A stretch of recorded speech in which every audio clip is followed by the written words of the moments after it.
Okay. Make sure that's going.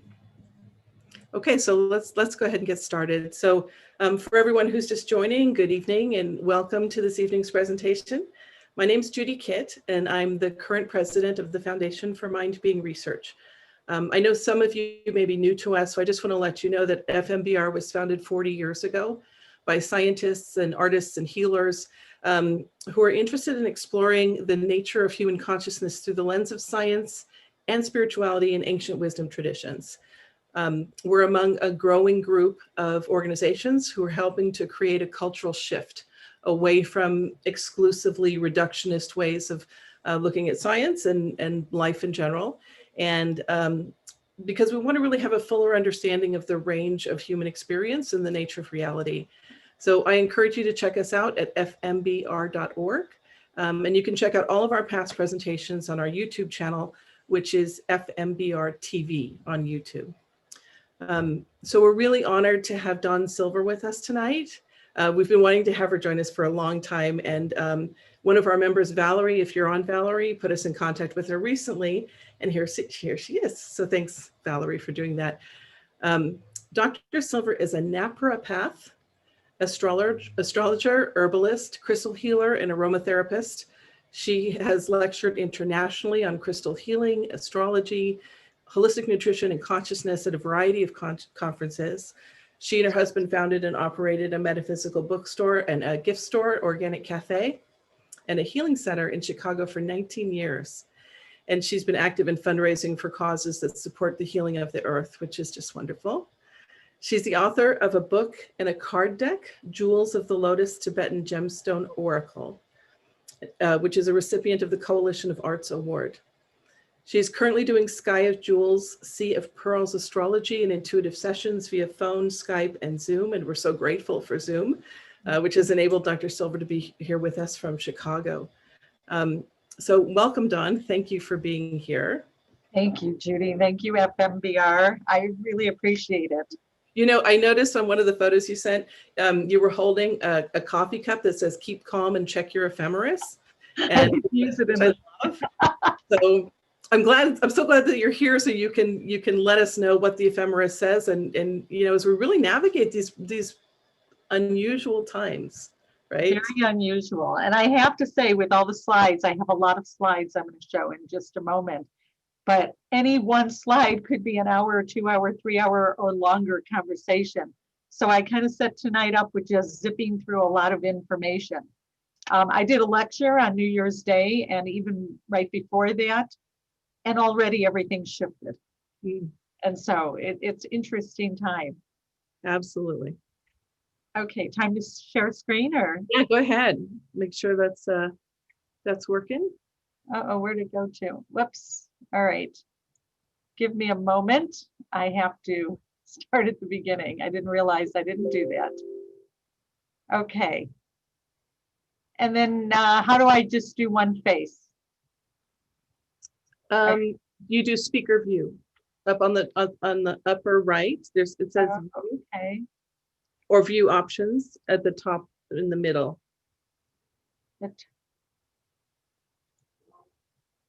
Okay, it just hides the whole thing, but I'll just talk, and periodically we'll just, can I get one person on there, or? Sorry about that. I'm actually not sure how you would do that. Yeah, I'm not sure either. So I will just start like this. So hi, everybody, and thank you so much for coming to be part of this presentation tonight. I was very excited about doing this. Almost welcome to the year of the ox. And the ox is going to call for a leader who has some very big shoulders. So I want to see Joe Biden out there with some big football shoulder pads on, because this year is going to take that. And, you know, last year when we were doing these lectures, all astrologers, and we're trying to explain to people that how it's going to be, and yet you can't exactly predict exactly what it's going to be. Nobody could predict what was going to go on. This year has been very radical, and we need a radical shift away from all of this in the biggest sense of the word. So we are preparing for a new journey in human consciousness and experience. Okay, hang on one second. My button is stuck. Let's see if that does it. Oh, there we go. We're leaving behind 220 and anything that no longer serves our greatest good. Some of the lessons we've learned are not needing approval from other people.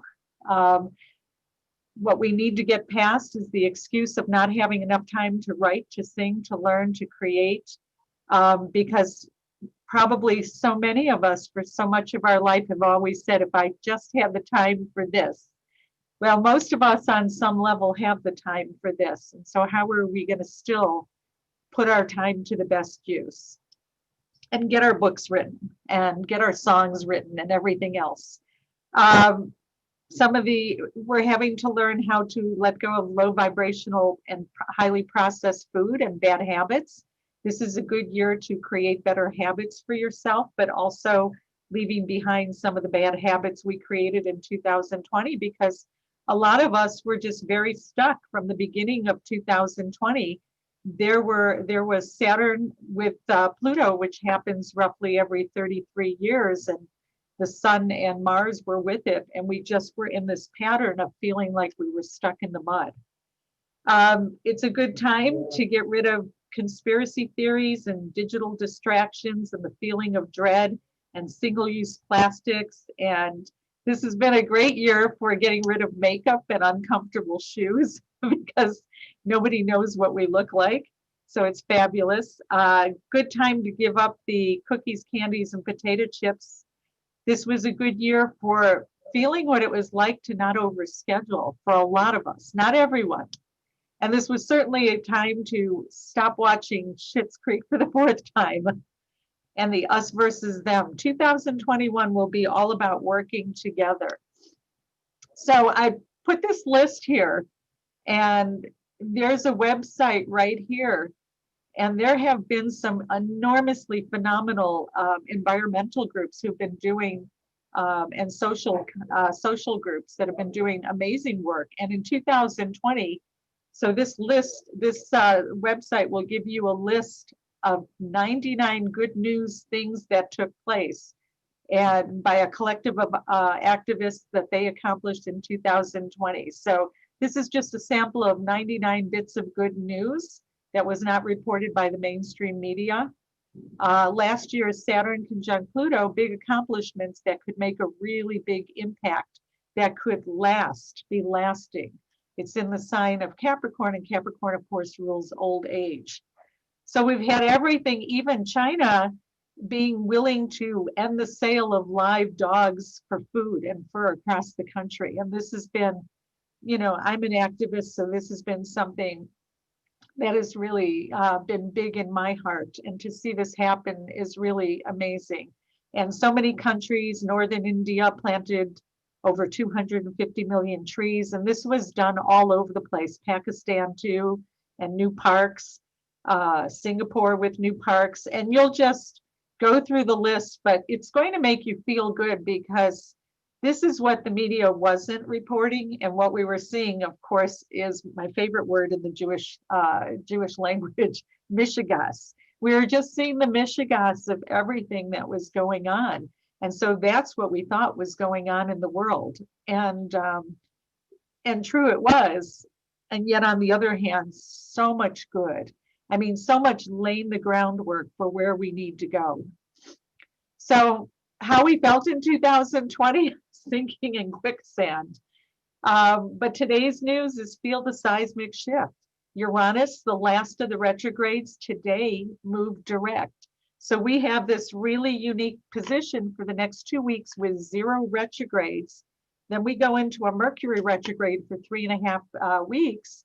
But when the Mercury retrograde is over, we have, I think it's until April 12th or something like that, with no retrogrades. So this is a really good time to get lots of stuff completed, finished in your lives, your houses, your walls painted, or volunteering, or whatever it is that you do. This is a great time to move forward with your plans, Anne and Stan. So the next planet that goes retrograde is going to be Jupiter. And Jupiter just means that it takes internally the deeper wisdom and your higher learning. So not a bad planet when it's retrograde. It's an easy planet to work with.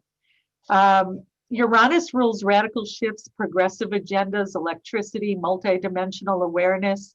The Aquarius moon inspires a visionary yet detached collective perspective. That's where we are now.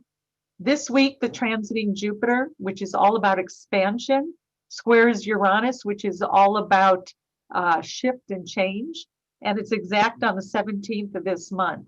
And so this can amplify what's in the air by challenging old rules that no longer support the new world vision of the collective. And it's a very interesting place we're in because we are going to more of a collective democratic society in our future. And what stands in front of us right now are the years that it's going to take to break down where we are so we can become that. So today the moon's in Aquarius and it amplifies this energy. The US progressed moon. So you're born, you have a natal chart, you have a moon sign.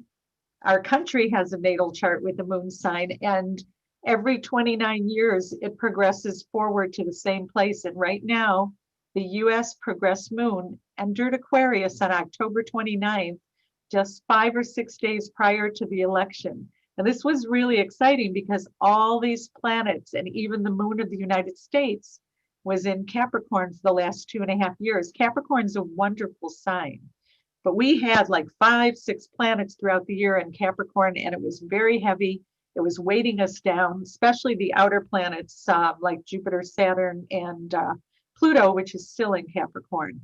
But the moon rules the people, and just having that moon go into Aquarius, which is a progressive sign right before the election, just shows that the people want a shift in consciousness and a fresh perspective on things. So we moved away from the muck and mire and the corporate strongholds. So what we're going to be doing tonight, and this is a branch of science called of astrology called mundane astrology, which is the study of heavenly cycles. This was first observed on the tablets from dating back to 1700 to 1600 BCE, involving the omen lore of the ancient cultures. This was found in the library of Assyrian king Ashurbanipal in the ancient city of Nineveh. So mundane astrologers just look at the affairs of countries and the world as opposed to personal charts. I do a little bit of both. I'm not a full-fledged mundane astrologer, but I love mundane astrology. And so I've been testing myself to do this for the last 6, 7, 8 years. So mundane astrology branched off from judicial astrology, and it's believed to be one of the oldest branches of astrology. So let's say you lived in a castle with the king and the queens and different monarchs, and you were a soothsayer or a seer or a vizier. You would have to tell the king when it was the best time to move forward, to go into battle, or anything. And if you didn't get it right, it was pretty much off with your head. So this is what mundane astrology originally looked at. The different countries. When was it good to occupy or to take over different lands? The world mundane is taken from the Roman world mundus, which means the world. So in mundane astrology, we have what's known as planetary synodic cycles. So the planets make different aspects and they go around in their orbits, and they will come to conjunct different planets at different times. Like Jupiter cycles are 12-year cycles. When Jupiter meets up with Saturn, it's a 20-year cycle. When Saturn meets up with Pluto, it's a 33-year cycle. And so they come together in a conjunction, and then they will form what's called the opening square, the opposition, and the closing square before they form another conjunction again. And all of those points are very relevant in astrology, and they will show patterns. So for instance, and I didn't write any of this down ahead of time, but Monsanto was one company that I like to follow that got started in the late 1800s, switched names and became Monsanto roughly in around, I think it was 1919, something like that. But every time, whatever their chart was, every time different patterns would show up, similar planetary patterns, they would be in the news. So they were big in the 60s, they're about to be big in the news again, and we'll see what this means to us. So there are many cycles occurring at the same time, all are interweaving and nesting in another. Synodic astrology explores these planetary cycles. The themes of cycles are based on which planets are doing a dance together and where they are in the progressions of their cycles. So like I said, the conjunction, the opening square, the opposition, the closing square, and then of course there's a million different smaller cycles within. So this is a very exciting time. I know a few of you attended my lecture that I gave on New Year's Day, but we're in some extraordinary, historic, epic times right now. And it's called the Grand Conjunction of Jupiter and Saturn in the sign of Aquarius. Now, this hasn't happened in the sign of Aquarius since roughly 1226 AD. Every 200 plus years, the planets Saturn and Jupiter will come together in a different element. So right now, we're going to be in the air signs for the next 200 years till 2219, when we then enter a water cycle. So this epic shift that took place just recently on December 19th, 2020. And I know, other than the news of the last few days, which has just been horrendous, many of us have felt that shift where we felt that kind of lightning feeling. And we have left a 200 plus year cycle of being in Earth. And Earth is very dense, and it's supposed to be, it's form, and we need that form too. But right now we're in the sign, we've left Capricorn, where we've been in Earth signs for over 200 some years, and we're moving into air for the next 200 plus years. And it's all about collaborating and leaving behind a 200-year cycle that was focused more on material growth. So the last air trinity was in 1345, with one brief touchback into air in 1518, which saw Martin Luther establish the Reformation as we entered the Renaissance. The air element in the signs Gemini, Libra, and Aquarius historically correspond with rapid social progress, significant intellectual development, and new concepts entering into human consciousness. So these conjunctions reoccurred in air signs from November 8th, 1186 to 1345. And some prominent figures included Rumi and Dante and Fibonacci, Milarepa, Omar Khayyam, Boccaccio, Magnus and Marco Polo, St. Francis, Roger Bacon, and so on. So interesting periods. So in the air periods, you're going to see that rapid social progress and intellectual concepts in human consciousness just explode. And we did during that time. So I call it the time of the Jetsons, by the way, in case you didn't see that. So every 20 years, the planets Jupiter and Saturn conjunct or conjoin in the skies, which marks the beginning of a new cultural, political, and economic era. So they kind of set up the new trends for the future. Now, I'm not going to go through everything. I left some slides in so that you can take a look at it.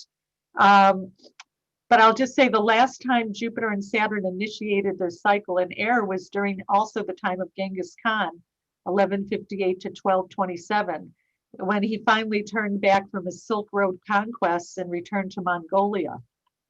So love him or not, he united, which is what air is all about, uniting people, uniting things.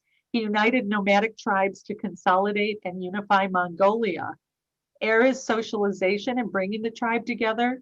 So I guess his motto was first unite, then plunder. The grand conjunction of Jupiter and Aquarius is a stepping stone into the new age of Aquarius. We're not in the age of Aquarius yet.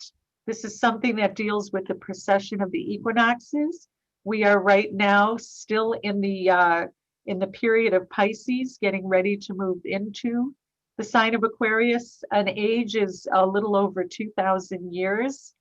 But just the fact that our progressed moon went into Aquarius and Jupiter and Uranus Jupiter and Saturn have just conjoined in Aquarius for the first time in about 800 some years. We are kind of like making our way into the age of Aquarius, which is going to happen in the next few hundred years. With Jupiter conjunct Saturn in Aquarius, there will be a gradual shifting of energies to the people. Aquarius is very much a people sign. It's a humanitarian sign. It's very friendly, yet detached. We're entering the age of information, networking, and innovation. And so these same principles would be taking place even back roughly 1100 to 1300 AD, but they would be appropriate for the times that we were in. So 2021 will bring revelations, disclosures, exciting innovations, huge social reform, and even more so when Pluto enters the sign of Aquarius and stays there in 2023 and 24. And then we're going to experience a great deconstruction of the old ways. Pluto is one of the farthest out planets, so it wins because it has more time to do its bidding. The outer planets relatively move slower compared to our sun and compared to our Earth. So with Jupiter and Saturn in Aquarius, we're going to see an increase of cognitive testing, enhanced sight and hearing, cyber limbs, making a certain disconnect from the body. It's kind of robotic in a sense. We're not all going to become robots, but it's just it's different. We're moving away from the Capricorn centralized agenda to a decentralized worldview. We're going from very heavy earth to very airy light very quickly. 2020 was contraction in the strictest sense. 2021 begins the revolution. What do the people want?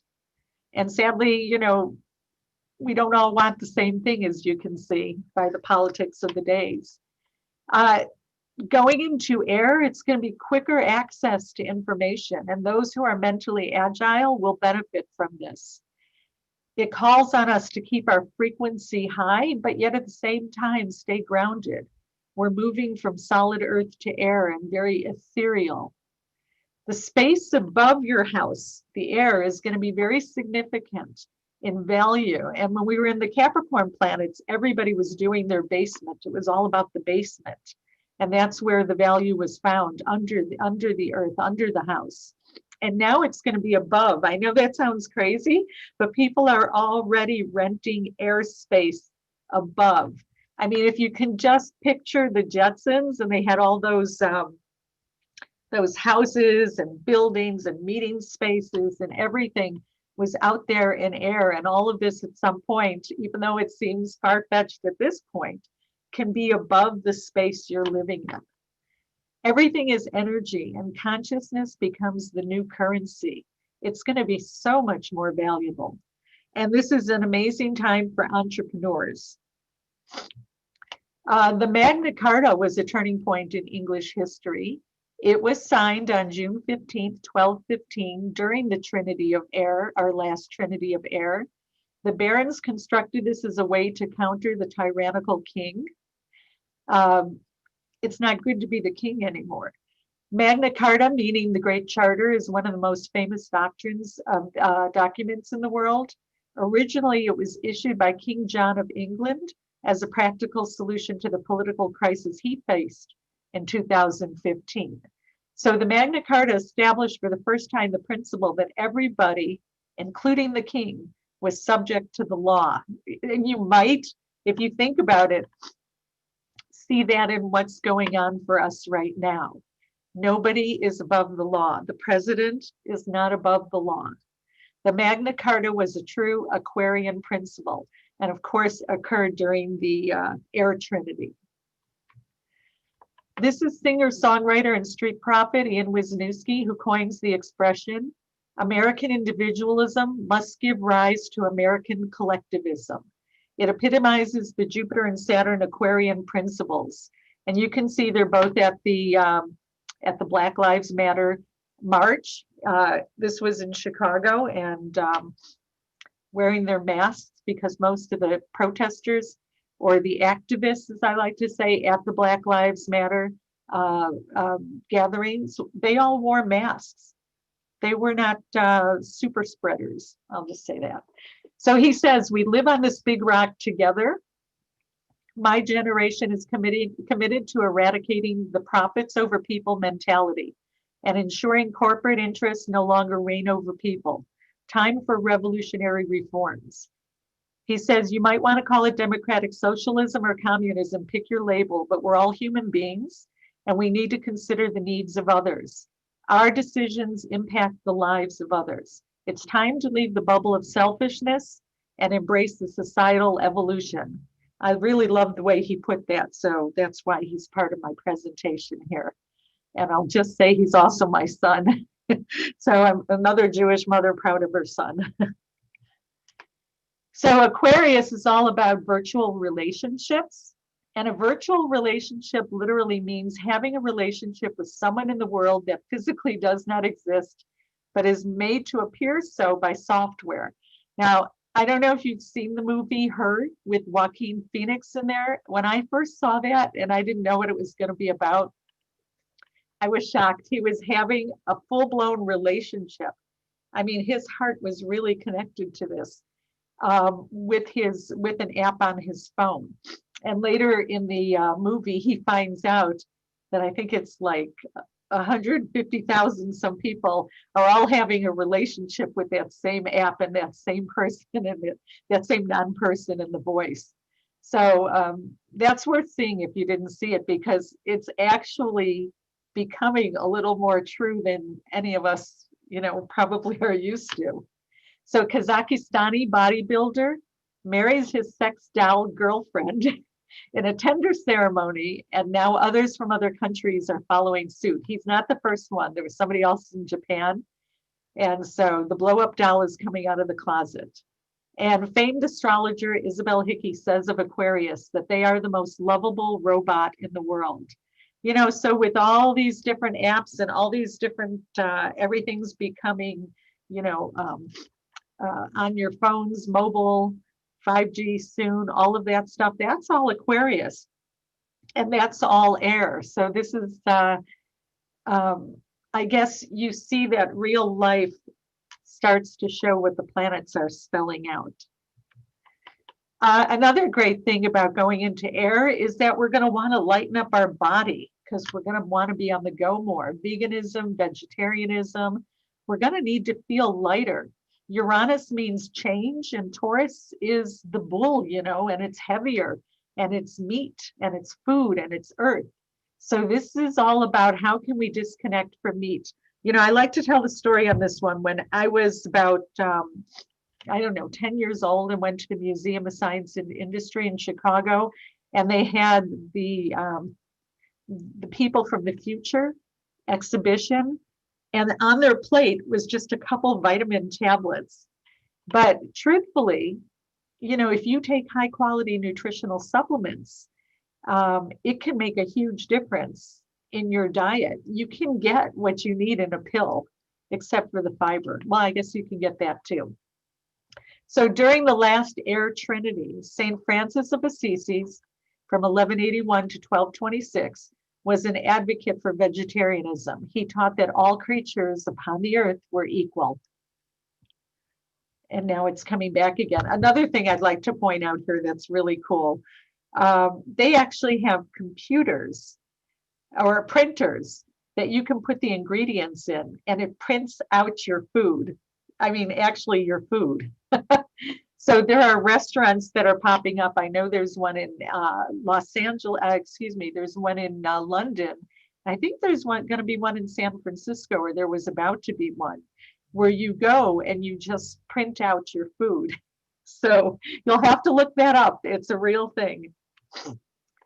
So nations and leaders with planets, angles on the 1st, 4th, 7th, and 10th house in Aquarius, Leo, and Taurus, and Scorpio in their charts are going to be very affected by this, by all the planets that we have right now in fixed signs. So Saturn and Jupiter are in the sign of Aquarius, and Aquarius is a fixed sign.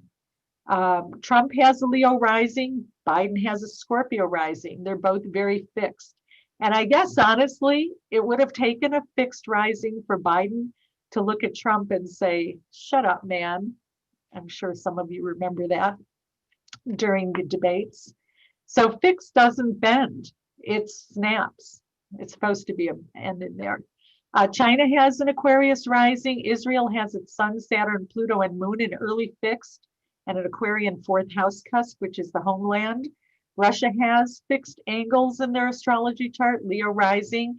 Interestingly, I looked at it today and I don't know why I didn't notice it before. It's conjunct Trump's rising sign and Putin's rising sign. So it's no wonder that Trump and Putin have made some deals between each other, you know, in the early days, because they're very, their charts are very close. And of course, Russia has their natal Saturn at 5 degrees of Aquarius. And so Saturn goes around the heavens every 29 years, and it's about to come to 5 degrees of Aquarius in just a few weeks. And so so Russia will be experiencing their Saturn return, their growing pains. And so you can expect, of course, China and Israel and Russia, and Trump's never been out of the news, and Putin and all of these cast of people to be in the news.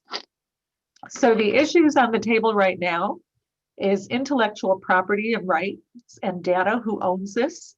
It's on the rise and what it's worth.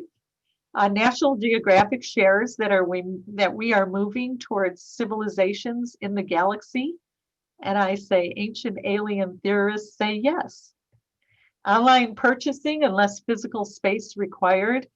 I mean, it's ironic that it took a pandemic for this to happen, but yet we were going there anyways. You know, back in the days when I had my bookstore and cafe, and it was a pretty big space. For those who know me, it was a 14,000 square foot store. But I never wanted to go out of business. It was a beautiful thing at my store, Healing Earth Resources, but it was the times, and books went to the internet, and books, you know, went to Amazon.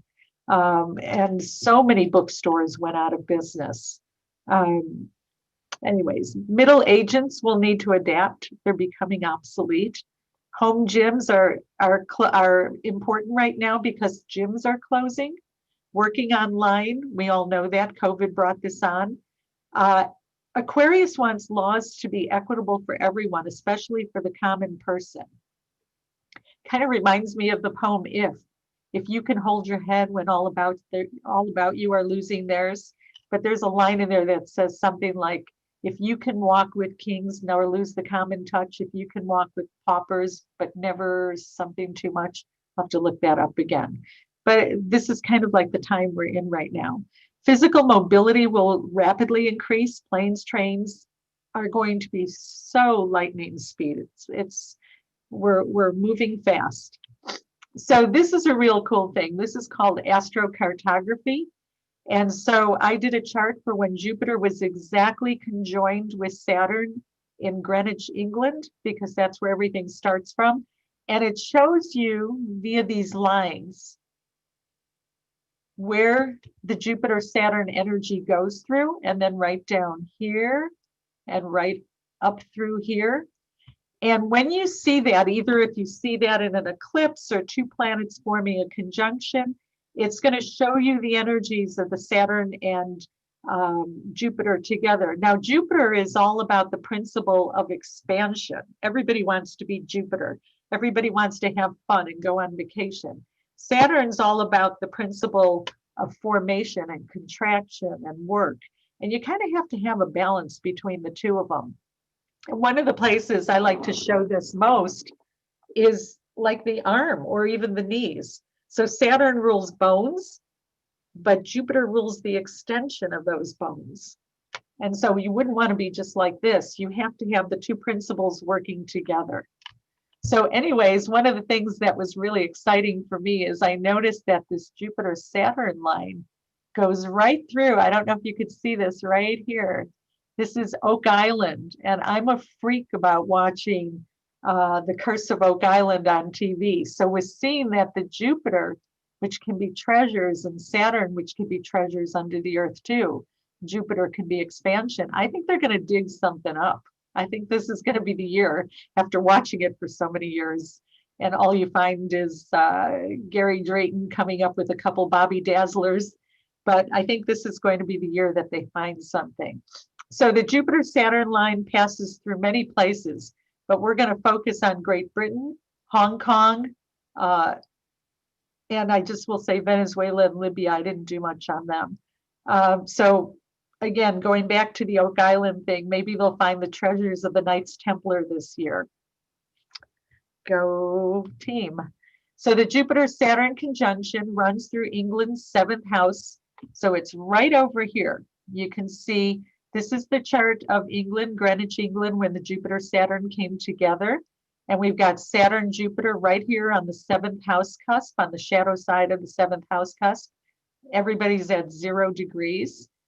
And what's interesting about this is England's house of open enemies, but also house of partnerships. And they've been a partner to Hong Kong. And I just want to go back for a minute because I didn't show that this line goes right through Hong Kong and it goes right through Beijing, which is right here.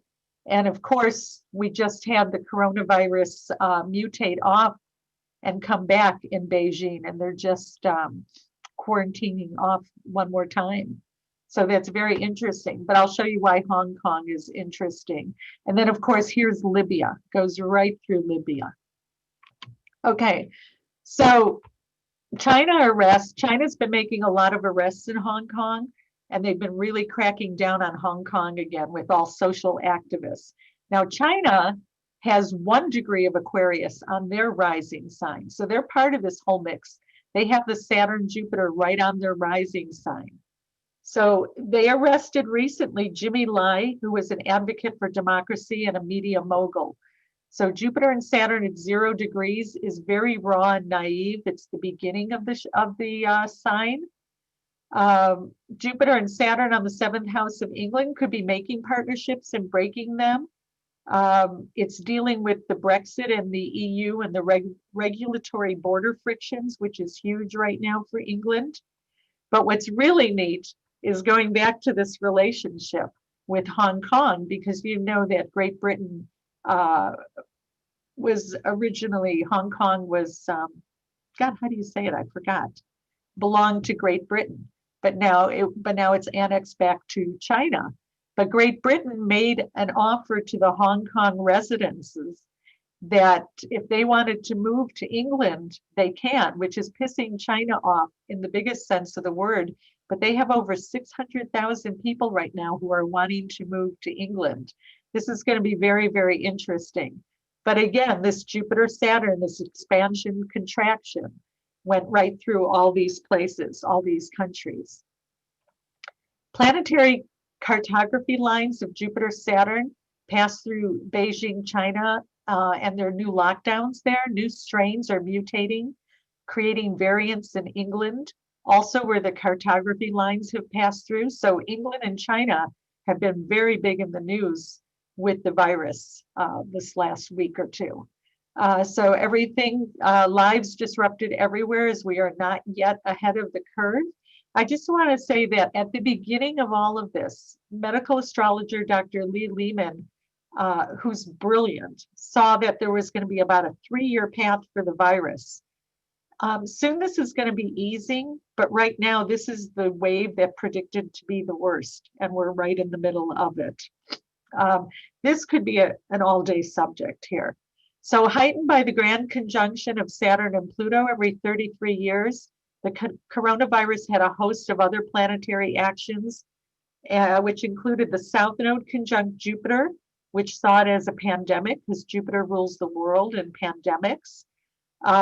Also at that time too, when the South Node was conjunct Jupiter, Jupiter rules horses. And we had all these horses in the United States dying, but also in Iceland. And that's where there was a South Node Jupiter conjunction. And on the astrocartography lines, it went right through Iceland.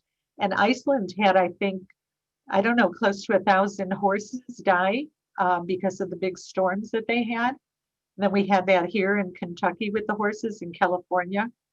and opposing Uranian planet Hades. So Hades was conjunct the North Node and was opposing Jupiter in the South Node. And Hades has a relationship to viruses, bacteria, and all things of a hellish nature. And then, of course, the Sun and Mars were with Saturn and Jupiter, Saturn and Pluto, exactly on January 10th of 2020. Just, this is not a common thing. I mean, this was really profound, even in astrology. And so it would take something this profound to see something this profound happen. I liked her mask, so that's why I used her Protect the Elders. Transiting Saturn, square transiting Uranus in fixed signs of Taurus and Aquarius. That's where we are right now. And that's all about locked horns and clashes. Same planetary energy that led to the New Deal in 1930 and 31. So you've got to know that there's hope on the horizon. We just still have a little while to go. Uranus in Taurus is disruptive to banking, but it's also very innovative. Saturn in Aquarius has a more restrictive Uranian flavor, but it's freer than Saturn in Capricorn. So changes are going to happen. Banks will struggle, but in the end, we're going to pull out of this. But probably not too soon, because we've got the Pluto return of the United States that's going to take place for the first time in March of 2022. And we are, over time, going to see, and all countries are going to see, a big shift in the financials and how and what money is going to be, and how we spend, how we become this cashless society potentially. I mean, Bitcoins, when Uranus went into the sign of Taurus, which was roughly about 3.5 years ago, that's when Bitcoins really hit the market and became very popular and explosive as well. So Taurus rules finances, abundance, material security, and Uranus in Taurus brings new financial opportunities. Taurus rules money and Uranus rules change. What we thought was going to be forever is soon no longer. So the Bitcoin boom is still, but may bust this year. Several times we're going to have a square from Saturn to Uranus. Saturn is government, Uranus is just shift and change. So the government's going to keep growth in check. So the harder you are, the higher it goes, the harder it falls. I brought this character back too. Saturn is limits and Uranus is no limits.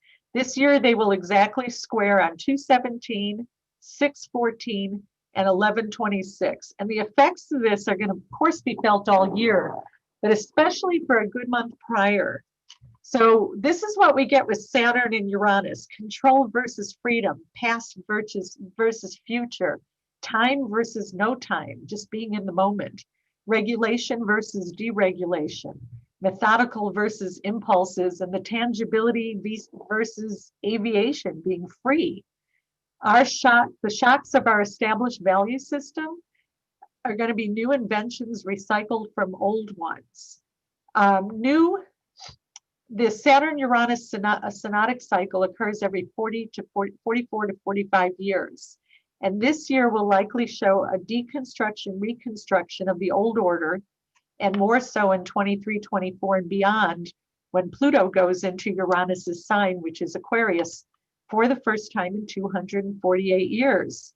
So what's really interesting about this is we're kind of in that period when England, Great Britain was having citizens just needing to break away because of taxation, and they didn't want too much government in their business.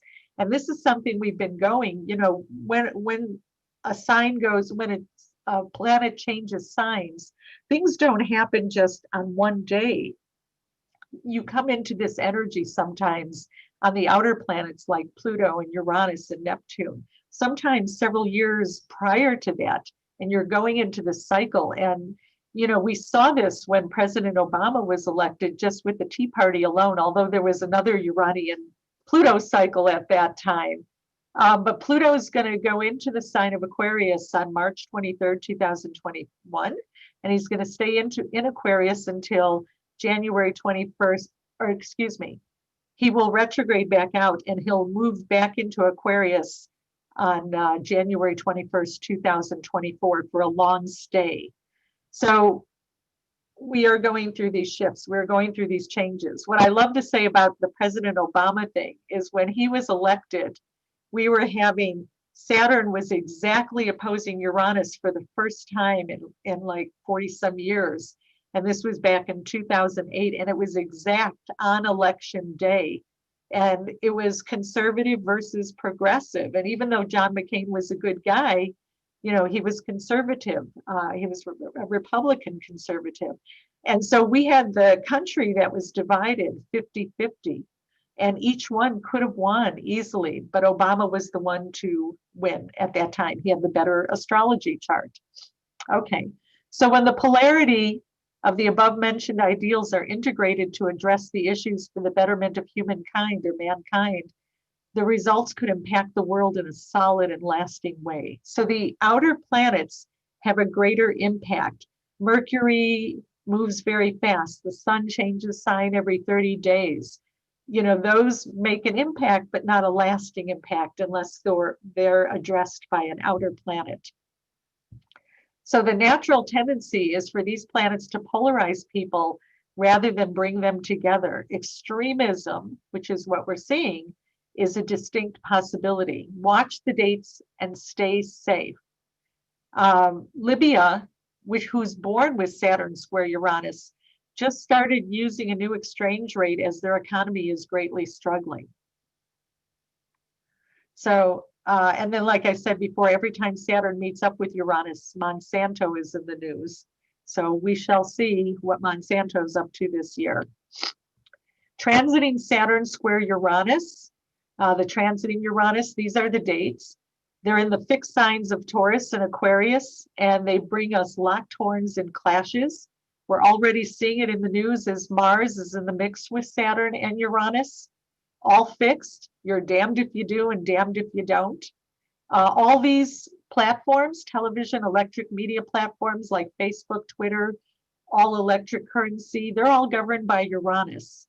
I believe Saturn, the disciplinarian, is going to create restrictions for these platforms this year, forcing them to update their policies and maybe even breaking up some of the monopolies, but more so in 2022. Travel is likely to start up this year by May 13th through July 28th, and again by December 21st forward, as Jupiter goes, which rules travel, goes into the sign of Pisces, which is its home sign, domicile. And Jupiter rules long distance travel, higher education, colleges, and universities. While some things will be moving towards a new level of normal, investing in futuristic models is where we're headed. So don't quote me on this. This is just my belief that travel is going to open up by the time we get to mid-May. I'm really hoping this is so. Jupiter with Saturn shows trends, and the trends, because it's in the sign of Aquarius, is all about air. So I was thinking maybe bottled water or bottled air will become the new rage. Okay, so right now I think we're going through the worst, but soon it will be over, just not soon enough. Real estate's in a pocket issue with cash crunches, and more so in 2022, but I don't see it totally crashing. I saw my friend Jan is on, so she'll be happy to hear that. Of course, people will be moving. There'll be a lot of moving. The US progress moon in Aquarius, which rules the home and rules the people, is meeting up with the transiting Uranus twice in 29 years, and it will be most prominent in October of this year. So I believe even with a great number of evictions and homelessness, along with smaller flats and communal living arrangements. But when transiting Jupiter conjuncts the moon of the US in the late November, December, the mood of the people will improve greatly and solutions to homelessness will be abounding, as well as greater help from food shortages, because the moon has a relationship with your food too. So, I mean, where we're going, it's simply amazing when you think about it. But, you know, what happened in 1991, 92 is the transiting Uranus conjuncted the transiting Neptune for the first time in 171 years. And that just brings a new way in which we relate to the whole world. And during those years, that's when the computer, the personal computer came into use. And so when you really think about it, I mean, we can't imagine what it's like. This meeting would be over now. We can't imagine what it would be like without all these things. And so if something I say seems a little far-fetched, just know that, you know, we're rapidly moving into a different world. The frequency has sped up quite a lot. The frequency of air, and especially Aquarius, which is ruled by Uranus, has this wild electrical kind of feeling to it, and it needs to be grounded. So the best thing you can do sometimes is to leave your phone somewhere, get away from the computer and go stand on some grass. And I know if you're in Chicago, you're thinking, you mean ice? But when there's a great snow, I always challenge myself by taking my shoes off. And even if I only do it for a minute, I go step in the snow barefoot for a minute. And it's really amazing for your feet. But when the grass comes back, of course, just all that grounded energy with all the minerals and metals that are found in the soil is going to help to balance you and bring you back down. Because you're going to be out there like that. Too much is going on. Okay. Did anybody have any questions? I'll stop here, and then as long as they're not big questions. We have a couple questions so far. You mentioned the hellish aspects in January. Somebody brought up murder hornets. Do you remember when the murder hornets came around? I forgot about those. Oh my God. Right? I mean, that was like so long ago. Yeah, murder hornets. Okay, thank you very much. Around that time, right? Yeah, you know what else happened at that time too? I mean, I don't know how many millions or billion animals died in Australia from the fires. From the fires, that's right. Fires, yeah. And Jupiter rules animals. Or at least big animals. I have two questions which you may get to later. So Carol wants to know, what about sea level rise? Which is a huge. Is she from California? Carol, I don't know if you can put that in the chat. Okay, so my purpose for saying that, yes, she is. Yes, of course, that's going to start to happen. But in California, the progressed sun of California, we're not going to do California today, but the progressed sun of California is conjunct Neptune, which happens once every 360 years. And you guys have had all those fires, and the sun with Neptune in Neptune's domicile, which is Pisces, is going to bring some landslides, likely. And I think you guys are already starting to have that. So. Yeah, it's a crazy time. And then somebody on YouTube wanted to know about the effect of the total solar eclipse in August of 2017. Oh, that's going back too far. Okay. So basically, the eclipse was through the United States. Through the United States, exactly. Yeah, it divided the country in half.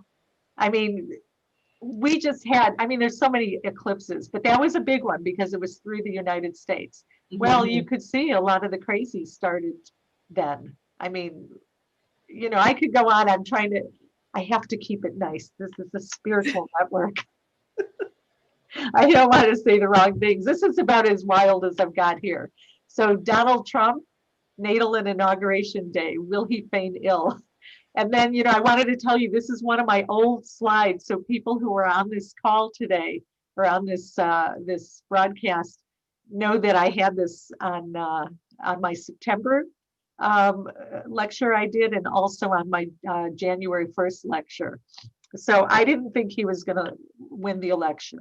He got hit by eclipses. We're not going to go over all of this.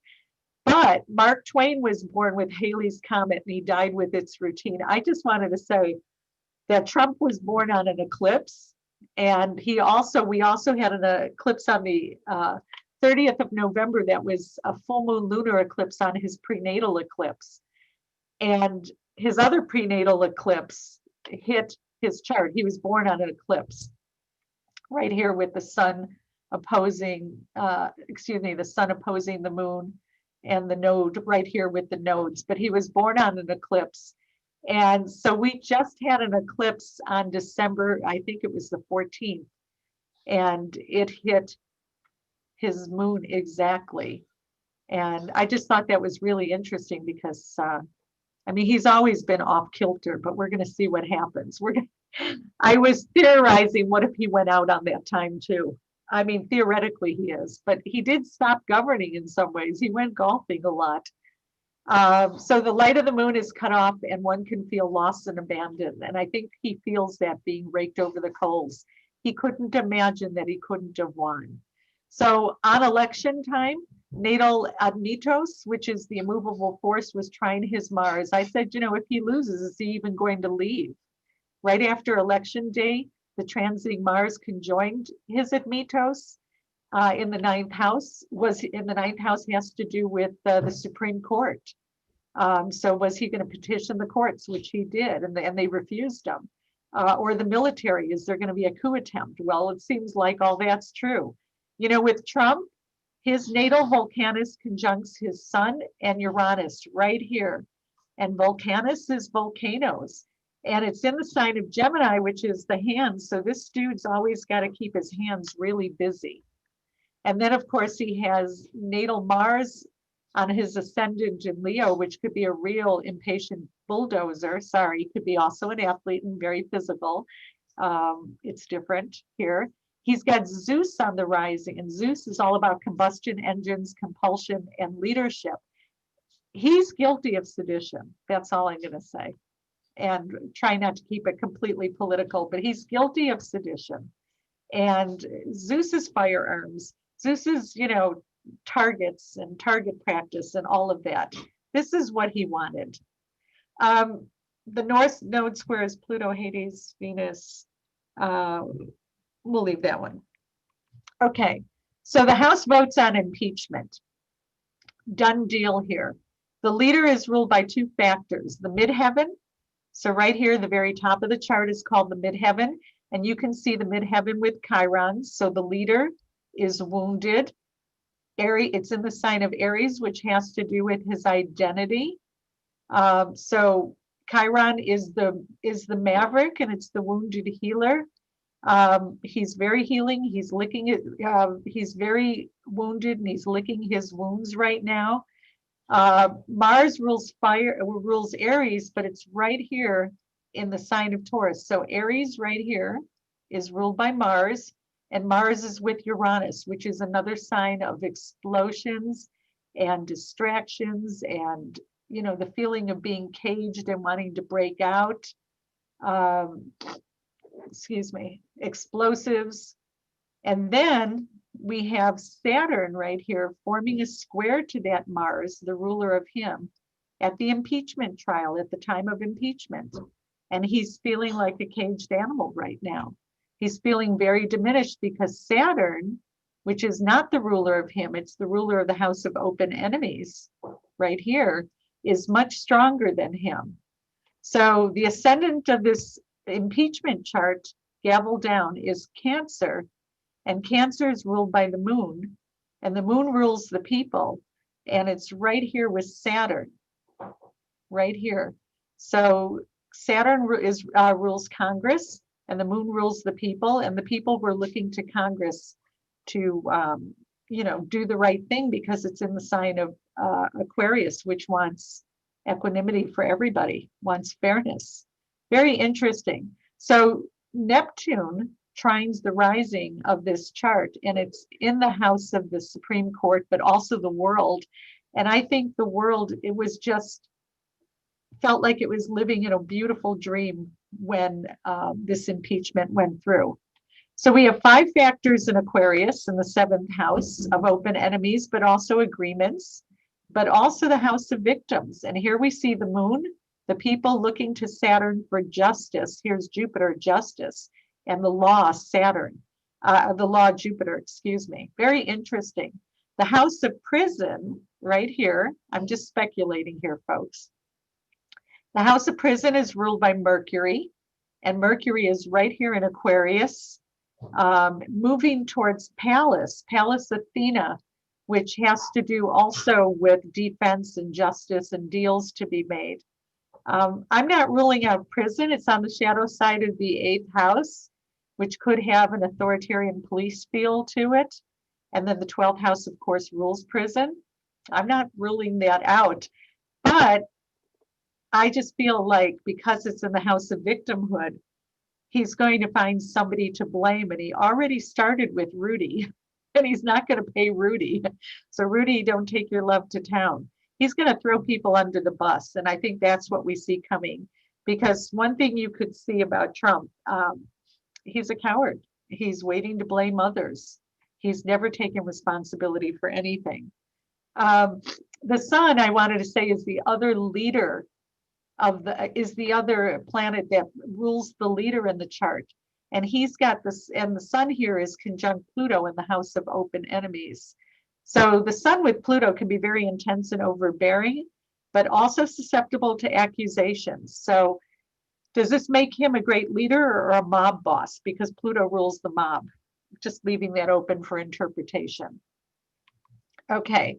So January 20th, 2021, US Inauguration Day. Can it go off without a hitch? Not likely. The geocosmic, and this too is a slide that I had for my other lectures. The geocosmic signatures are very disruptive. They show me military, militia, Proud Boys Q, white supremacists, possible unexpected turn of events or change of plans. Everybody's kind of hoping that Biden takes it into the rotunda, or even better, just even, that they give it a couple more days before that they do the inauguration ceremony. Mars conjunct Uranus can be freedom fighters, and that's what we've been seeing. But based on Trump's chart, he's more likely to retreat. I did not see him running in 2024. Didn't look like a door open for winning. I didn't see that for him in the last election either, and I didn't see it for Pence either. His chart is severely challenged for the next so many days. So this is the inauguration day chart. For the inauguration day chart, do you see anything with a bridge, anything about a bridge being broken, or anything about a bridge or water? I would say, is that in Washington, D.C. itself? I'm basing it on a Nostradamus quatrain. Oh, okay. Well, no, I don't see it, but just because I don't see it doesn't mean it doesn't exist. I look at Saturn as being structures and bridges, and the fourth house rules land, and it's ruled by the moon. And I mean, it is coming up to form a square to Saturn. That is true, because the moon is anaretic and it's 29 degrees of Aries, getting ready to go into, hey, that's a pretty good thought. I didn't even think about that one. It's getting ready to go into Taurus and then conjunct Mars and Uranus, which could rule a physical structure. And Mars with Uranus is definitely explosive in nature. And then, of course, Saturn, trying to govern that. I mean, it's going to be a very potentially dangerous day with explosive energies. A lot of this is in the 12th house, so it's not in plain sight. It could be in the shadows. It could be hidden explosives. But if anybody thinks this is happening with the bridge, we ought to let everybody in Washington know, let the FBI know. It's a quatrain. It's a quatrain from the 16th century. No, I know. I love Nostradamus. I mean, one of my favorite songs is The Eyes of Nostradamus by Al Stewart, but I love Nostradamus. But if anybody really thinks that that could be happening, they ought to contact the FBI and just remind them that that's one of the quatrains. I know a lot of the quatrains are not real. They've been written by man over time, but other than Nostradamus, but a lot of them are real. Of course, he predicted Hitler and everything, and the Kennedys. So the moon rules the fourth house. I didn't need to say that. Does the White House need fumigation? Well, yeah, because it's in Aries, and let's hope it doesn't go up in smoke also. Sun, Saturn, Jupiter, and Aquarius square the moon, Mars, Uranus. Not good. The energy can follow our nation for his entire presidency if this is indeed going to be his inauguration time. I'm kind of hoping they change it. They've always kept it this time because it puts the sun at the very top of the chart. and the sun is the leader. So a stellium of Aquarian planets in the 10th represent progressive goals such as climate change, progressive thinking, inventions, reforms, and many plans. So there's going to be a lot of goodness that comes out of this inauguration chart, but there's also going to be this violence that follows it around. It's really, really sad that we have to have this. This was also for my New Year's Day lecture before, you know, the crazy happened, before the thing in Nashville happened, before the thing at the Capitol happened. But again, Mars conjunct Uranus in Taurus. Mars is in the last few degrees of Aries where it's strong at that time. Now it's in Taurus and coming to Uranus. There can be protests with the Proud Boys on the 6th. Got that date right. Right as Mars is changing signs. This is not likely to be good by any means.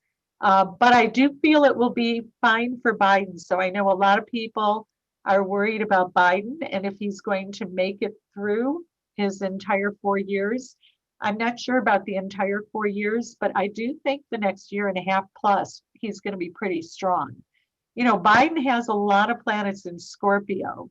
He may come off as this funny, joking Sagittarius, you know, lighter than air kind of energy, fun kind of guy, but trust me, he's a bulldog on the inside. So this is a little bit, this is an anomaly lava bubble that was just seen in Hawaii at this time. I thought that was pretty cool. Okay, so this is Biden on inauguration day. We're just going to touch on a few of these. You're going to be able to see the slides. But his rising sign is 3 degrees of Sagittarius, and the rising sign of the United States is 12 degrees of Sagittarius. There's a conjunction there. And I really do believe that he's stepping up at this time, at the right time, because what he's doing for our nation. He's taking on enormous responsibility. Not shown in this chart is that his solar arced midheaven is 9 degrees Sagittarius square his natal Saturn, which is progressed to now stationary. And that's just taking on an enormous, Saturn's all about responsibility. So this is enormous responsibility. On inauguration day, the moon is 29 Aries and his moon is 0 Taurus. That's the moon is exalted in Taurus. I mean, he really is a very good person. Also he's in what's called a 7th house perfection this year. That's another technique of astrology, which is all about the people. But each house is going to be a month. And right now he's in a 9th house month perfection, which is ruled by the sun, which is leadership, has Pluto sitting right there in the sign of Leo and trying the rising sign. He's in control. He knows what he's doing. I mean, this is really exciting. And then, of course, his Venus and his Sun and his Mercury all taking these really nice support aspects from Capricorn. And during the prior to the election, when Saturn and Jupiter were in the sign of Capricorn, they too were forming a nice sextile to all these planets. So I knew he was going to win. I thought it was going to be between him and Bernie, which it was, but he still had the stronger chart than Bernie. This isn't a political opinion here, by the way, because I'm a hardcore leftist Bernie person, but I'm very happy with Joe. And I think the way I look at this is that everybody who's here is easily beyond the curve of consciousness. I mean, you're light years beyond the curve of consciousness, but you didn't choose to be born just so you could say, you know, this is my world, it's about what I want. We're here to help other people. We're here to help other people, you know, make it past that critical mass point of consciousness so that we can have those 1,000 years of peace and so that we can have that light body and the 12 strings of DNA and everything that you could imagine that all the intuits and the psychics and the clairvoyants have been saying. But we have to get to that point. And Joe Biden was the right president for this moment. Okay, just quickly, we don't really need to talk a lot about it. You could see Pluto opposing the Mercury of the United States. This is the chart, the Sibley chart of the United States. in July 4th, 1776 in Philadelphia. Just basically what I want to say, the United States, a Sagittarius rising, we're a freedom-loving country. We have Jupiter on the shadow side of the 8th house. The 8th house is the house of other people's money. Okay, there's a whole story there. But the 2nd house rules the vote. And we had all these planets with Saturn and Pluto and Jupiter, all in the 2nd house of the vote, all coming to the Saturn return and on the Pluto. The Saturn and the Jupiter were on the Pluto and opposing Mercury, which rules the post office. And there was all this yapping about stealing the vote. I just thought that was interesting thought. Also that they were trying to privatize the post office. And, anyways, nice day in paradise. The other thing I want to say too is the chart of the United States. Well, I think I actually have that on another slide. Okay, is there any questions? We have a lot more slides, so if not, that's fine. I'll take that as a no. We have, sorry, Dawn, there was a couple. What house rules elementary education? And will there be recognition of teachers of young children? the 3rd house rules elementary school, and it's going to get better. So you asked about recognition of teachers. Mercury rules teachers. I don't think it's going to be that easy because we have Pluto still for another year opposing Mercury back and forth this year. But we do have Jupiter going into the house of lower education, of elementary education. This would be more the high school right over here. And Jupiter is the great benefic. So I do think there are going to be some wonderful solutions coming on board. And then when Saturn comes here, I really haven't thought about that one, but when Saturn comes into the 3rd house, it will be even more standardized. Okay. Thank you. And by the way, when Jupiter and Saturn come over here, it trines the Saturn of the United States. So it's going to be a stable factor. It's going to be good. It's going to work in our favor. Okay. So this year, we have 3 Mercury retrogrades, and you're just going to have this information. Keeping with the air theme of Jupiter and Saturn going into air, all about knowledge and social concerns. Gemini is all about, hey, I love that idea. Libra is, I'll fight for my ideals of truth and beauty and love and justice, or I'll meditate about it. And Aquarius, from the ivory tower thinker, the utopian dreamers of the theoretical systems, it's more of a hypothesis than a solution to real practical problems. But they're forward thinkers.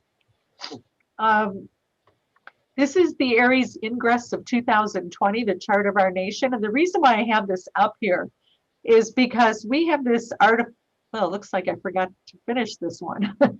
Because we have this artificial system where we look at January as being the first month of the year. But in ancient times, it was always spring. And so this is how the charts are done in astrology when you do what's called the ingress chart. When we go into the season, when the sun is 0 Aries and 0-0. And so this will be on March 19th, 2020 at 11:50 p.m. And I did this, of course, from Washington, D.C., because that's where everything's centered for us. And we have a fixed rising. And when you have a fixed rising in Scorpio, which, by the way, was right on, all of Biden's planets are right here. That was another clue that he was going to be significant for this year. So this chart holds prominence all the way to March 20th, I think, of this year, because it has a Scorpio rising till the next first day of spring. So Mars holds court. Mars is right here, and it's in a strong sign. It's the Almuden ruler of the chart, so it's the leader of the chart. And Mars can rule terrorist attacks, opposition forces, police, military protests, youth and fire, because it's the ruler of the 5th house of youth, or even sometimes radicalized youth, which it is with Aries here. So what I want to point out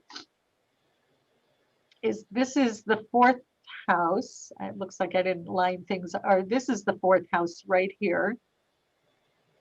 And we have the sun, which is the leader with Chiron. So even when this chart came in last March, it showed me that the president was going to be weak. The ruler, he's again ruled by the midheaven, which is Mercury, and Mercury's in Pisces, which is a weaker sign for Mercury. And then the other ruler was the sun with Chiron, which means he's going through an identity crisis. Is he the president or is he the leader of the mob? So I'm not going to go through all of these, but is everybody going to get a copy of this? I don't know how that works, but if you want a copy from me, you can get it from me. I will send out the link to the recording. Okay. Yeah, so you can stop it here. I put a lot of slides in from before, just so you could see. But Chiron in Aries, shadow side of the fifth house, square the nodes. The wounds of youth are met by the power of radicalized and armed youth power. I feel so bad because I wrote this literally for lectures I did last year. But you could see that was the case. Okay, this is the chart of the United States. It's called the Sibley chart and the current transit. So the middle part of this is the United States, and these are the planets that are in the skies right now. I did today. So note that Pluto North Node on Mars and transit. Okay, Pluto and give me 1 second. Okay. Pluto is in the second house, coming to the Pluto of the United States for the first time in 248 years. The second house is the house of the wealth of the nation, and it's also the house of, how we make our money. It's the vote, of course. And right now, with coming to our Pluto, the money situation is going to change greatly, like I was saying before. Okay. So we have also Chiron in the fourth house, which I want to address. The fourth house is the homeland. It's our home, and it's in Aries. For the last 7 years before Uranus went into Taurus, about 3 years ago, we had Uranus in the sign of Aries, and we had the beginning of all these flash fires that we had in California. Now we still have them, and that's for other reasons, and that's due to the chart of California. But I just wanted to show that. But also, this is the homeland, and you can ask yourself, whose home is it? And we have Chiron in the skies right now, transiting through the fourth house of the home of the United States. And we are wounded about whose home this is. And we're seeing this with Black Lives Matter, and of course, we're seeing it with the indigenous natives who we came in and stole their homeland. So the United States is born with Chiron in the fourth house, as you can see here, closer to the latter part of the fourth house. But you could see that this is always going to be a problem for the United States. There's going to be a woundedness in our homeland and recognizing whose homeland it really is. Now, the fourth house is ruled by Aries, and Aries is ruled by Mars. And here's Mars right here. This is the Mars of the United States, which strangely enough is exactly on the sun of Donald Trump. So he was able to, Mars us up to death. He was able to radicalize us in a certain sense.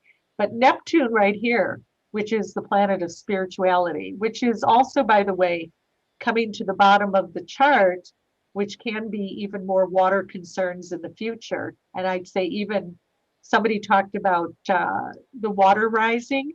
I would say when Neptune, even though it's in its home sign of Pisces, but when it comes to maybe the 29th degree of Pisces and comes closer to this 1 degree of Aries here, that could be a real problem for the potential of losing some of our coastlines.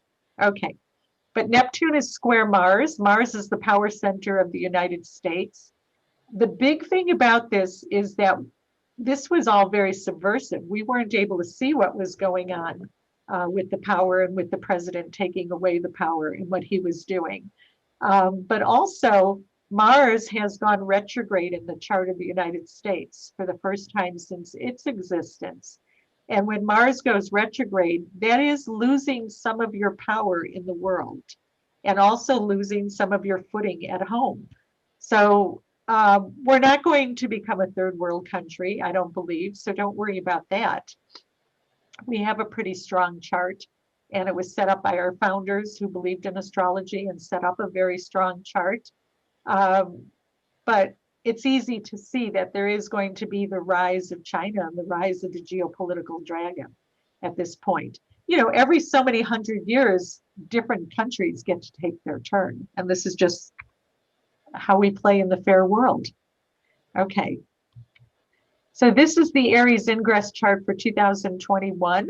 This is going to be on March 20th. I'm just going to say a few things about it. We can see Sagittarius at the top of the chart here. Sagittarius is ruled by Jupiter, which is sitting right on the rising sign. So I think the spirit of our nation lightens, that there's going to be joy and hope in Mudville, that the people, and this will start in March, but listen, it's still going to be some hard years, but things will start to lighten. Whenever you have a chart with Jupiter on the rising, that's going to lighten the spirit of the chart. And so the moon is right here at 16 degrees of Gemini. Excuse me, 1 second, please. The moon is in Gemini, whoops, pointer, and it's forming a trine, a harmonious angle to the rising sign and to the Jupiter in the land of our homeland. So I think even though Mars is there, I think that's going to be more to the people. The moon rules the people, Mars rules activity and action. I think the trend is going to be for people to move in smaller units and move away from the big cities. I think big cities or states like Illinois, New York, and California might find a lot of its citizens moving to cheaper places and safer places. I also, where did I see that? Excuse me a minute. All right. I forgot what I was going to say, but it's going to be good. So it's going to be good. And keep in mind, this is in air. So I think, again, we're going to be looking at our airspace. That's going to be really, really important. And the leader is ruled by Jupiter, and Jupiter is trying the moon, which is the people. Harmony. I think the people are going to be happy with Joe Biden. I really, truly think that.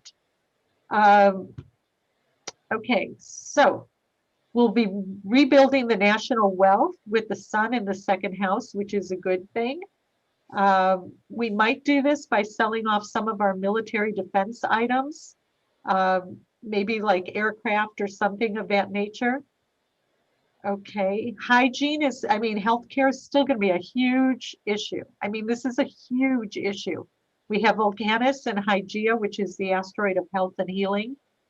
In the 6th house of health, the national health of the nation, and they're both retrograde. It's in the sign of Leo, so it could be even something related to heart disease. More people home, maybe they didn't keep their dietary promises, but they need to. So I think there's going to be major healthcare spikes that take place. And then with Uranus in the 3rd house, I think there's going to be new forms of media and new ways as we get past March 20th of child education. I hope it's not all online. That would be just terrible.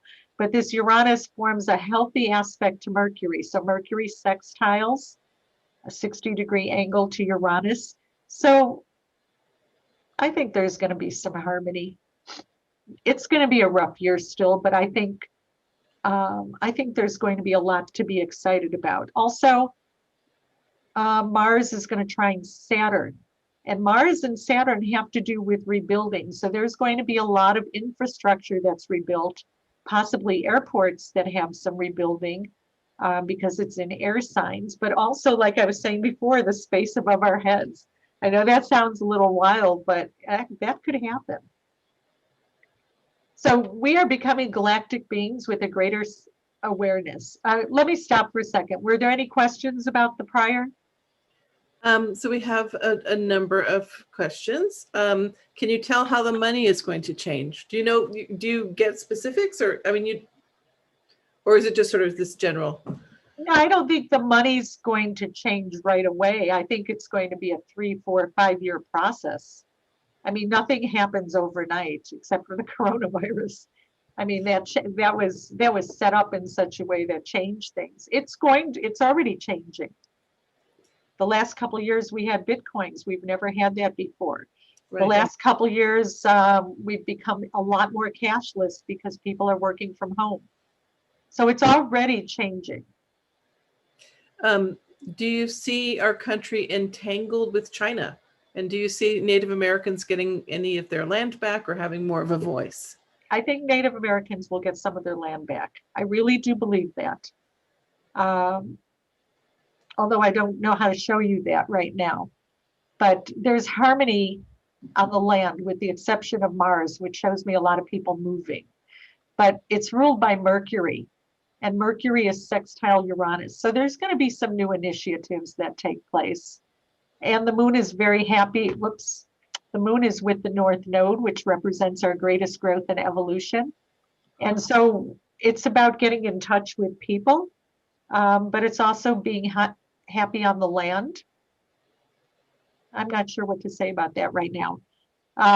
Putting a lecture together, if a mundane astrologer was doing a lecture on the Aries ingress of 2021, that's probably all they'd be talking about. I did kind of what I like to call the smorgasbord. You get a little bit of everything.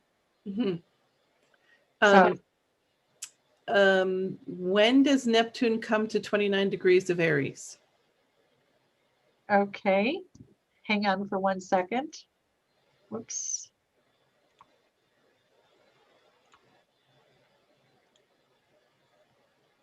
Give me just a moment here. Things are kind of in the way, so give me a minute. I don't know if I can do that. Okay. Let me see if I can do that. So let me try something here. Okay, now I can do it. Okay, I need to animate it. Can you see that, everybody? I can see Can you it. see the chart moving? I don't see it moving, but Let's see. Okay, can you see it moving now? uh-huh. Okay, so Neptune will come to 29 degrees of Aries in roughly 2026. Okay. That was just the question. I'm not sure. Okay, no, and it's with Saturn, so we'll see what happens at that time, because that's an interesting thing. The last time we had Saturn with Neptune, I'm trying to remember what the year was. Roughly 2015, I think it was. We had a square between Saturn and Neptune, and Saturn rules lead and Neptune rules water. And what did we find in Flint, Michigan? We found lead in our water. Mm. The other thing that's interesting around that time too is there were a lot of it. Neptune rules pharmaceuticals, and it also rules drugs. It rules marijuana. And we had the government trying to figure out how they could legislate marijuana at that time too. Mm-hmm. So that'll be interesting. But when Neptune went into the sign of Pisces, I don't remember what year that was, but let's go find out right now. Neptune went into Pisces roughly in 2012, 13. That's when the marijuana initiatives really got big, and states started to legalize marijuana because it's in its home sign. But what's really interesting is 165 years later, when, or excuse me, half of 165, half a cycle, when Neptune was in the sign of Virgo, and I think that was the 1930s. I'm not going to go back that far. That's when they made hemp illegal and marijuana illegal. So there you go. What's another question? So you mentioned Pluto return for the U.S. Okay. This question is from YouTube. What do you see as the effect of the Pluto return in the chart of the United States? Okay, good question.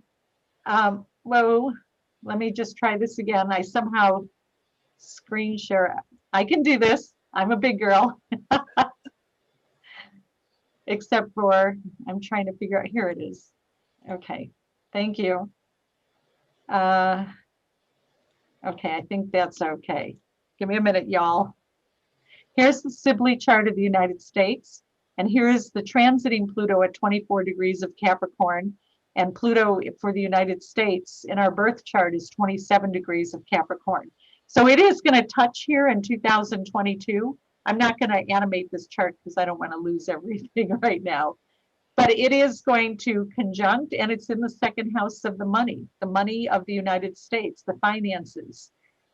Pluto rules banks. It's in the sign of Capricorn, which is very corporate in nature. So it's just going to be the changing of structures over time. But I feel like when that starts to happen, a few years later, maybe 3 or 4 years later, Uranus is going to form a very healthy trine to that Pluto. So I think it's going to bring us probably in 3.5 to 4 years, it's probably going to bring us this change in structure that could be healthy, that's going to be doable, that could get rolled out and we won't be lost. Excellent. Okay, and there's just one more question from before a couple slides ago. You said something about the military being in the cities when you said people were going to be moving away from the cities. Oh, I did say that. Okay. Gemini rules cities. We've got Mars in the sign of Gemini. It's in our homeland. I mean, there could be a military presence for whatever reason. This is just the Aries ingress chart of 2021 until 22. So this might be a theme where some of the big cities might have to set up a military presence because the Mars in the 6th house has a relationship with the police. And Mercury, the natural ruler of the 6th house, which rules civil servants, is square that Mars. So I think it's going to be, I think there's going to be big trouble this year. You know, I mean, don't go to places that are, you know, like the Needle or the old John Hancock building, which is the Willis Towers, or Empire State Building. I mean, I can't tell you not to go there, but I would be careful. I would say, hey, this is a year I don't need to do that stuff. This is a year I don't need to be in big crowds, you know, in big gatherings. I would be very mindful of that. Lauren wants to know, could it be the changing of military systems? Is there something, you know, could like the defund the police? Maybe, you know, just sort of restructuring? Well, I mean, this is a hopeful question, right? It's like, a hopeful it'll be a good thing. But here we've got, okay, so here we've got the 6th house, which rules the police in general, and then the military is Mars. And it's ruled by the moon. And the moon is trine Jupiter. And it's also a little bit past the trine to Saturn, but it's trine, it's forming a hopeful trine in which I think there'll be some initiatives that are going to be made, but I think our focus is going to be so much on healthcare that we're not going to see the miracles yet that we're hoping to see. You know, Biden's got a lot of restructuring to do, and he's got, I mean, you know, the dude needs to wear shoulder pads. This is a really big project. So, you know, the defund the police, do I see it happening right away? I don't.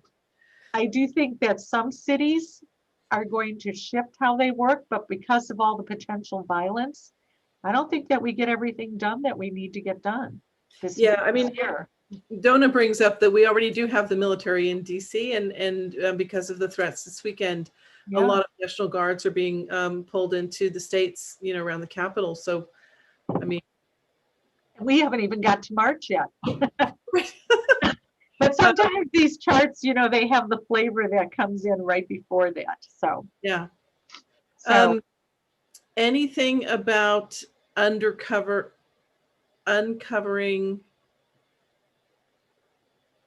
conspiracies within the next 7 days?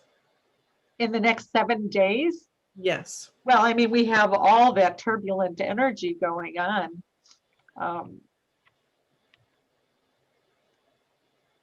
I'm not sure about, yeah, I mean, I would think that there's going to be a lot of that. Let me just think for a second. maybe I just want to go back to the chart. There's going to be a lot about conspiracy because the sun right now is still in Capricorn and it's coming up on Pluto. So the sun is, so this is for January 20th, and we're really only at today's the 14th. So the sun is right here right now, and it's coming up with Pluto, which is conspiracies and undercover, and the sun is shining a light on it. So yeah, I do think so. And then the sun here, as we go a little farther, is shining a light on the government. I can't wait to see the government conspiracies. Oh my God. Who could have dreamt this up? We need one of those sci-fi writers to dream this crazy stuff up. It's off the charts. It's a challenging chart this year, right? It's really challenging. I mean, what's going to improve is eventually the health is going to improve. What's going to improve is, I do believe we're going to have some ability to travel. Those are things that are going to improve, but they don't improve overnight. They just don't. And this Aries ingress chart for 2020 was a very strong militant chart. I mean, all these signs in Capricorn, and by the way, Capricorn rules black. And look at, we had, you know, Mars, military, energy, police with a knee, which strangely enough, on the throat. Second house rules the throat. I wouldn't have thought of that. Oh my God, how could I forget his name? Help me, everybody. George Floyd. George Floyd. May 30th. Yeah, May 30th, which was on Ian Wisniewski's birthday, by the way, but you didn't need to know that. Just another proud Jewish mother moment. Yeah, I mean, this was a very tough chart when you have outer planets plus Mars all sitting here together in Capricorn, and Mars rules mud, and it rules, you know, it rules corporate, it rules banks, it rules, you know, the old ways of doing things, very conservative. There was no opportunity for real change until Derek Chauvin put his knee on George Floyd, which was a horrible thing to do. But I know a lot of people here feel the same way, that there are people who show up as volunteers from time to time. You know, it's their cosmic consciousness to come into this lifetime to be a volunteer so that we can change things, because what happened to George Floyd has been happening on a day-to-day basis for many communities, the Black community for sure, but also the Native American community. I mean, their rights have definitely not been equal. So these things needed to come out so that we could see this. So as a nation, we could correct this, because a lot of people who never thought about it before started to think about it. And this is how we get that tide to change. This is how we get that, what do you call it, 100th monkey theory, where we get past that tipping point of enough people saying, no, this can't happen anymore. No, this is not okay. Right. So I think that's what this year and next year, last year brought up for us, is we're seeing how the outrageousness of what's no longer okay. Was there anything else? Someone wanted to know if we can get a PDF copies of your slides. I can do that, and I would be happy to do that. It would be my joy. Okay, so we'll get your contact information and all of that. Okay, so can I have 5 more minutes? Absolutely. Okay, good. So we are becoming galactic beings with a greater awareness. You have been in training for this for decades, all the classes you've taken, all the meditations you've done. And the air trinity brings us closer to attuning our mental processes and turning on our brain. You know that we only use, they say, what, 2 to 3% of our brain, but our brain is just waiting to take that new evolutionary leap so that we can be really galactic citizens and be part of something bigger than what we're part of right now. So I believe the next few hundred years, and I'm sorry that y'all are here at the beginning, but if you come back, I know there's not a lot of spaces to come back, but come back. or you can be in the heavens and in other, light bodies, and you can help people on this planet. But we're upgrading our frequency. This is a big evolutionary leap for humanity. We're enhancing our psychic sensitivities, our healing, our telepathy.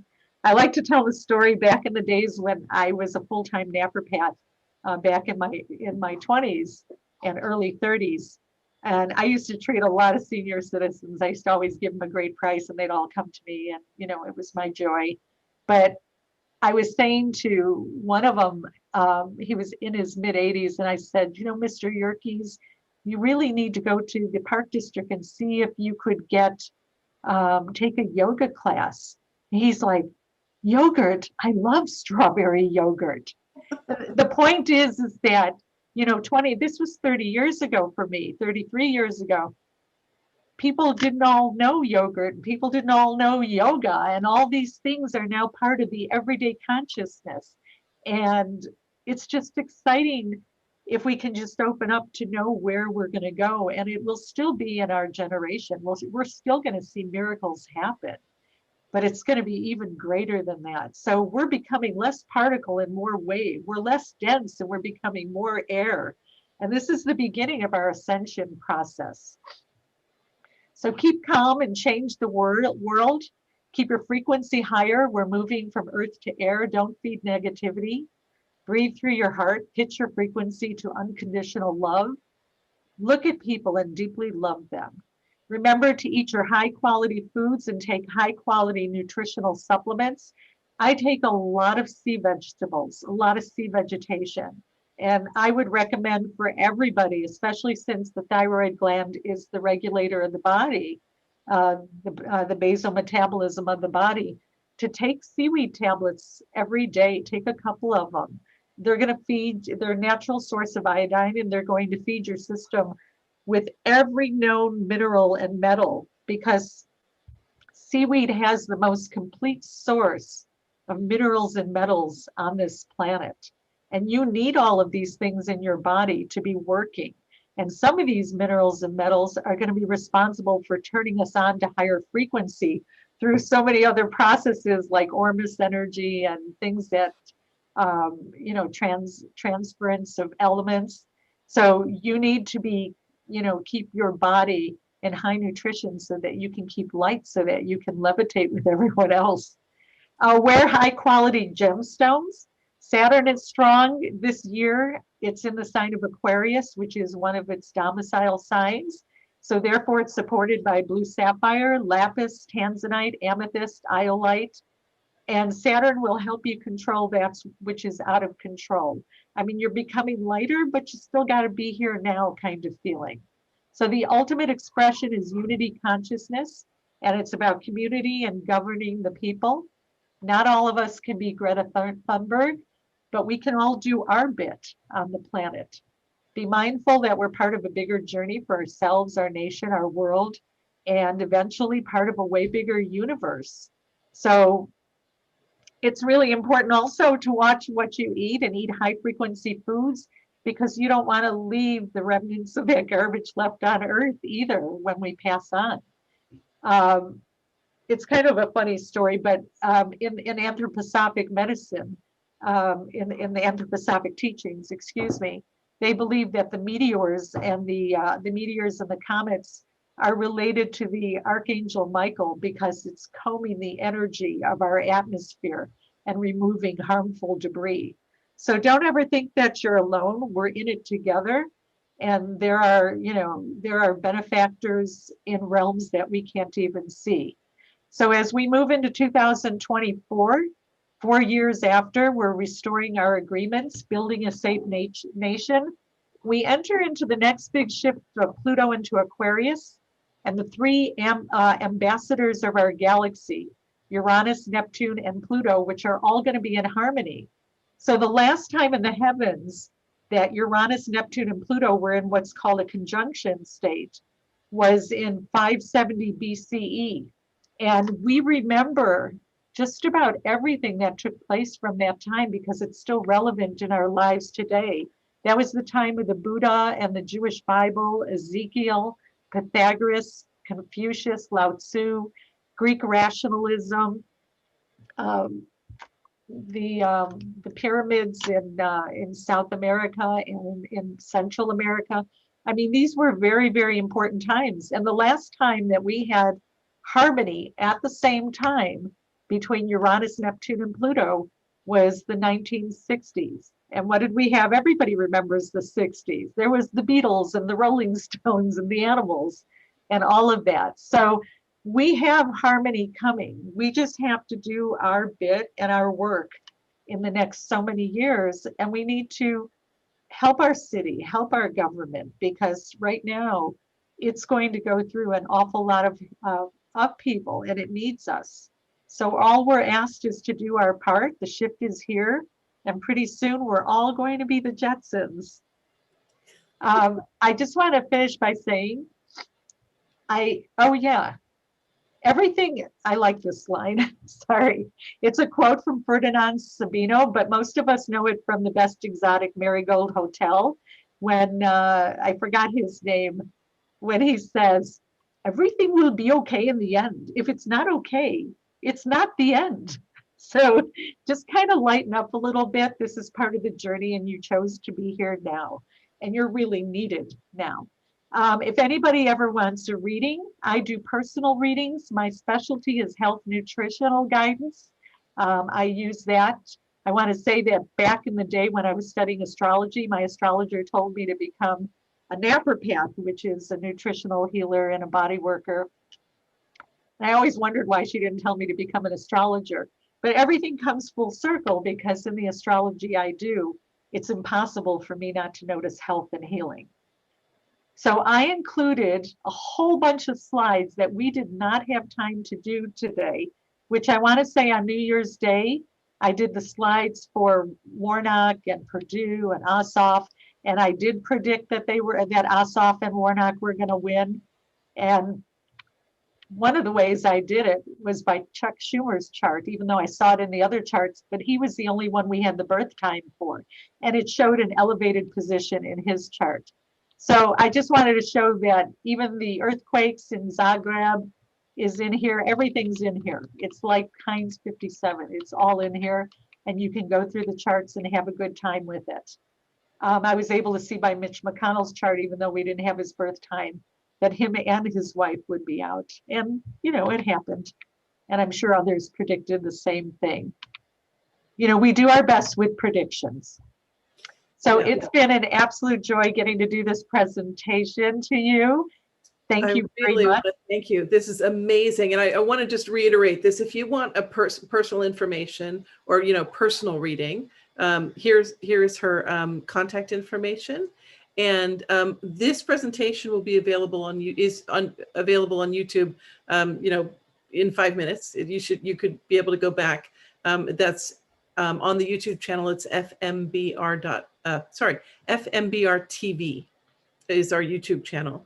And you have, someone asked earlier if the presentations you've made before this, you know, like your New Year's Day presentation, is that available anywhere? This is updated from there. Okay, so this is part of this, that presentation is it's mostly part of this. I mean, I didn't go over every little last detail, but, you know, I mean, I went through these things like the Christmas Day Nashville bombing, right? You know, all that kind of stuff. That's when Mars, Eris, the goddess of discord, was square Pluto. I mean, we've had some tremendous aspects. I can give you a copy of this, but I always deconstruct things and reconstruct things. So I will say that I have some classes coming up. I'm the author of the Jewels of the Lotus, Tibetan Gemstone Oracle. So I teach crystal healing. And in February, I'm going to have a class coming up on the Jewels of the Lotus. So that it will be a Zoom class. I have a good dozen classes I do on that. And I present things from a different perspective. I wish I had an example here, I don't. But let's say, take for instance, this card right here, if you could see it, this is a boulder opal. Actually, you might be able to better see it because I probably have the card right here. This is a boulder opal, and opals are silicates of hydrous particles. I think I have to get out of here in order for you to see it. How do I go back to the regular page? Oh, that's right. I stopped share. Stop screen There we share. go. Sorry, I'm getting to know. This is a boulder opal, and opals are silicates of hydrous particles in a colloidal state, which means that it's the only stone that's not set in stone. It's always in a flow state. And so it is a card of higher consciousness and the cosmic divining rod. It's basically telling you to put your highest thoughts out to the universe and allow the universe to bring it back to you in the way it was meant to be, but also to drink water, to lighten yourself up. So all my cards, the difference is that I go through in my cards that not everybody works on in like in the principles of healing. Like this is garnet, and garnet has a very high iron content. And in anthroposophic teaching, iron is the anchor for the incarnating soul to come into the realms of physical existence. And so coincidentally, or a coexisting incident, is at the time of birth, the incarnating soul, the new baby, has the highest iron content they'll ever have in their entire life. So I try to go into the spiritual teaching, the wisdom of the crystals, gemstones, and the energy along with the science, creating a bridge. That's really wonderful. For the people who didn't see it on your slide, could we just say it out loud? Your contact information. Your website is dawnsilver.com, right? Right. Or you can just send me an email at dawnsilver@ameritech.net. Ameritech.net. I'd love to hear from you, even if you say there weren't enough slides. Whatever you say, I'd love to hear from you. Wonderful. And I will also send out a link. If you're on our FMBR newsletter mailing list, I'll send out the link with the recording of the YouTube, of this presentation, and all of Dawn's contact information as well. So you'll get it from a lot of different spaces. So I want to say thank you, everybody, for showing up. I'm seeing a lot of my friends here. Lauren and Dawn Lipinski, I see you, and Shelley and Ruth and the Duffys. Hi, Duffys, I see you there. There's so many. Wait, everywhere I look, there's another friend. I love it. Thank you for coming, Kathy Riley. Thank you, everybody, for coming on. Joanne, thank you. What about the link you had before? What link is that? Lauren, do you want to unmute yourself and ask, you're looking for us? The YouTube link, is that the same one? I'm not as computer literate either, I'm sorry. Someone posted a YouTube link, and I don't know if it was to this talk or if it was early on. Somebody posted it. It was to this talk, because when I sent the link to one of my friends to try to come in, it said 2021 crossing astrological thresholds. Okay. That's what it did. Was. What? It did that. I don't know. Sorry. I'll repost it. I'll repost it in the chat.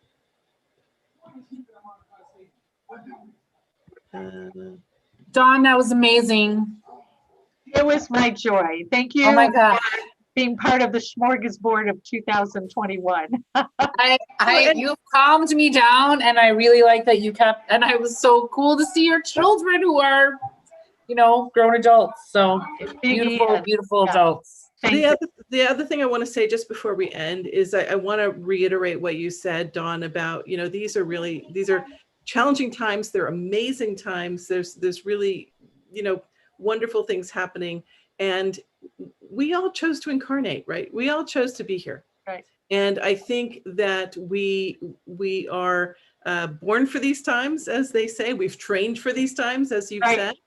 And we're so needed. We're so needed. And I love what you said about this year being a year of collaboration. It's like everybody bring what you got to the table, and let's get this done. A woman, amen. Amen. Yeah, that's true. AIR is all about collaboration. And so in any way that you can. Okay. Well, thank you. Let me just make sure there's, okay, FMBR TV on YouTube. This talk will be there, and then you can pause it, and you can fast forward, and you can get all of the information there as well. YouTube, FMBR TV. Thank you. Anybody who wants a copy, they should email me.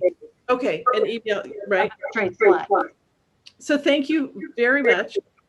Thank you everyone for being here, and stay safe, stay grounded, and have a great evening. Thank you, Judy, and thank you, FMBR. I so appreciate it. And thank you, Valerie, who I don't see here. But thank you, Valerie. I'm going to take one quick look. If I see Valerie. And Jan, hi, Jan. Thank you. I know you want to go. I'm just looking. Madeline. Okay. Sorry about that. Good night, everyone. Good night, everybody. Thank you.